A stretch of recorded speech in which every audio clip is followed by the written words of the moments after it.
এই হচ্ছে আমাকে সেই সাতক্ষীরার বিখ্যাত বাবু ভাই, যিনি একজন আর্জেন্টিনা সাপোর্টার।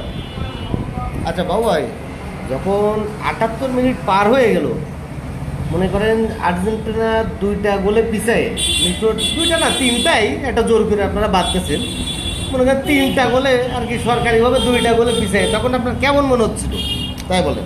দেখেন, যে সময় 78 মিনিট পার হয়ে গেছে, সে সময় আর্জেন্টিনা একটি গোলও করতে পারেনি। সেই সময় আর্জেন্টিনার দর্শক অর্থাৎ আমাদের মনটা স্বাভাবিক ভেঙে যাবারই কথা এবং ভেঙে গিয়েছিল। কিন্তু যখনই যে কোর্স একটা প্লেয়ার চেঞ্জ করিয়ে আপনাকে জানি না কী বলেছে ওরা, ওই যে প্লেয়ারটা মাঠের খোলে নামলো, নেবে গিয়ে ম্যাচের কি বললো, আর ম্যাচের খেলা ওই যে শুরু হয়ে গেল, একটা কল্পনাবিহীন খেলা, 13 মিনিটের মধ্যেই 3টি গোল। একটা বিশ্ববাসীকে অবাক করে দিয়েছে। প্রথমচালী ভাতে বলে এটা হচ্ছে ম্যাচে তার প্রমাণ করে দিয়েছে। কি মনে হলো রিপারি কেউ কিছু বলে নিয়েছে, কোচ একটা প্লেয়ার না বাঁধেছে, রিপারি না কোচ একটা প্লেয়ারকে বলে দিয়েছে, সেই কথাটাকে ম্যাচেকে বলছে, অর্থাৎ একটা মেসেজ দিতেছে ম্যাচকে।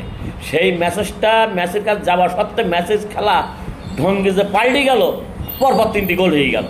দেখেন, প্রথম যখন হেডে ওই গোলটা দিলে সেই সময় মনোবল ফিরিয়ে গেছে, পরপরই আরেকটা ম্যাচে গোল দিল, যেই গোল দিতে পরপরই আরেকটা গোল দিচ্ছে। অর্থাৎ এটা শোনেন, এটা হচ্ছে একটা ভালো টিমের, এটা হচ্ছে একটা মানে বিশ্বাস করে যারা বিশ্বের মধ্যে একটা ভালো টিম এটা করতে পারে, যে কোনো মুহূর্তে খেলাটাকে ঘোরায় দিতে পারে। সেটা বিশ্ববাসীকে প্রমাণ করতেছে আর্জেন্টিনা, এবং সেটা মেসি সহ প্রত্যেকটা প্লেয়ার, একা মেসির কথা বলবো না, প্রত্যেকটা প্লেয়ার সহ এটা প্রমাণ করে দিতেছে একটা ভালো টিম বিশ্বের ভেতরে।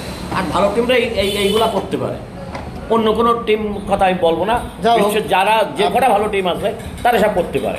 আপনাদের জন্য শুভকামনা রইল। আপনাকেও ধন্যবাদ। আসসালামু আলাইকুম। ওয়ালাইকুম।